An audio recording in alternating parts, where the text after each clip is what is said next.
Hello and welcome into this week's edition of the RNN Diecast Review Flashback Friday right here on Racing News Now. As always, I'm your host, Garth Allen. Thank you once again for joining me today. If this is your first time catching a Racing News Now video, consider going down below and hitting that subscribe button and ringing the bell for notifications so you don't miss a thing going forward from RNN. On this week's Diecast Review Flashback Friday, it's a continuation of what we did last week.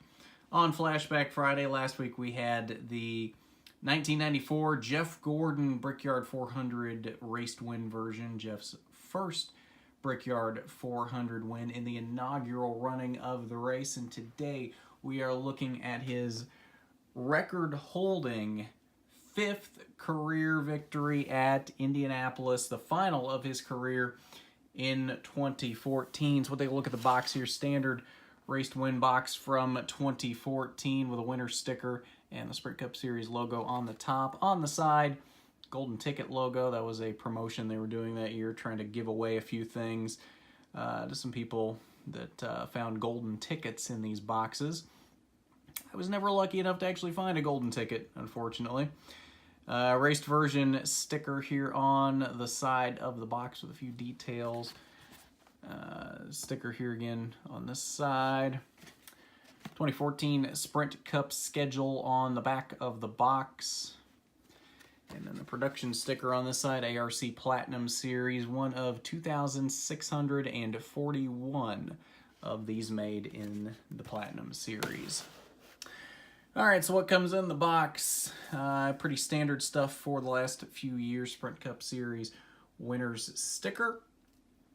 And the race detail card. Jeff Gordon Crown Royal presents the John Wayne Walding 400 winner. Forgot how long those names were when Crown Royal was putting random people's names in the title of the race for people that won the contest to be in the name of the race. It doesn't help that this guy has 3 names. July 27th, 2014, 90th career Sprint Cup Series victory for Jeff Gordon. On the back of the card, Gordon clinches record-breaking 5th career win at Indy, and you can pause to read if you would like to. All right, so on to the car. And this was when they were bringing back the flame paint scheme here. If I can get it into the frame here. Because it's ARC Platinum Series, does have hood and trunk open capabilities. So we will take a look at that if we can get the hood open here. Chevy and Axalta under the hood. A lot more engine detail than what we get in the cars of current. Very good looking engine in there. Not quite all the engine detail that you would have gotten in the Elite version of this car, but still does look pretty good. In fact, that's probably more engine detail than what we get in current Elites. Take a look at the nose here. Relatively clean. A slight bit of rubber buildup on here. Chevy SS 24 Hendrick Motorsports on the hood. You can see a little bit of rubber buildup there in the big A for Axalta. Gordon across the top of the windshield, 24, and flames across the roof, as well as Finish Master Automotive and Industrial paint. Did number 1694. Drive to End Hunger, AARP, Real Possibilities on the deck lid. Now the driver's side of the car, again, fairly clean here. Many more contingency sponsors than what we have currently. Cloth window net, Jeff Gordon's signature across the name rail, 2 winners stickers, a what is that there, 30th anniversary of his first Brickyard win, or of the Brickyard in general. It says 1994 to 2014. No, that wouldn't be 30 years, would it? It'd be 84. So is that Hendrick Motorsports 30th anniversary? Somebody let me know what that sticker is. I'm not really sure what that's got to be. That's got to be Hendrick Motorsports. I can't think of anything else that would be. It's so small though, I can't really read it other than the 30, and I can barely make out 1984 to 2014 at the bottom of it. So that's got to be a Hendrick Motorsports 30th anniversary sticker, I would think. But again, 2 winter stickers there. Sponsors down the B post. Pretty clean here down this side. Not a very dirty car at all. AARP in front of the rear tire, as well as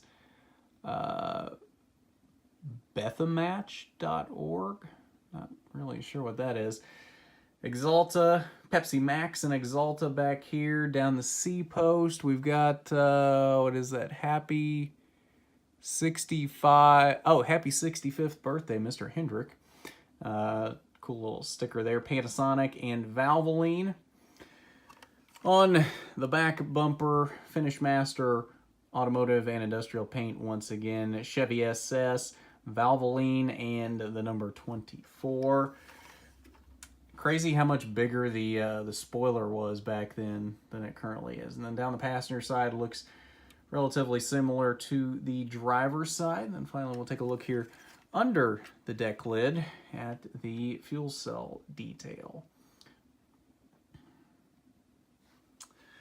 All right, so that is your look at Jeff Gordon's 2014 Brickyard 400 win, his 5th career win at the Indianapolis Motor Speedway, 90th career win total in the Cup Series, and the 5th win at Indy being a record-breaking win, as Jimmy Johnson had tied his record with 4 wins at Indy back in 2012, and then Gordon comes back and takes that record once again for himself in 2014 with that 5th win at Indy. And that still currently stands as he and Jimmy Johnson are currently the only drivers with more than 2 wins in the Cup Series at Indy. So we'll see if that changes somewhere down the road, but at the current time, Jeff still holds the record for most wins at the Indianapolis Motor Speedway in the Cup Series.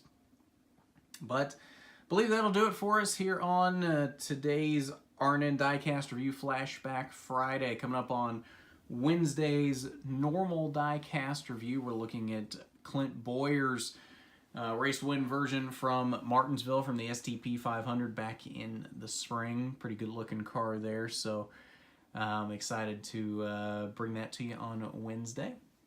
But if you haven't done it already, go down below, hit that subscribe button, and ring the bell for notifications so you don't miss a thing going forward from RNN. And while you're down there, why don't you hit that big thumbs up button if you like the video. It's much appreciated when you do. So with that, this has been the RNN Diecast Review Flashback Friday. I'm Garth Allen for Racing News Now.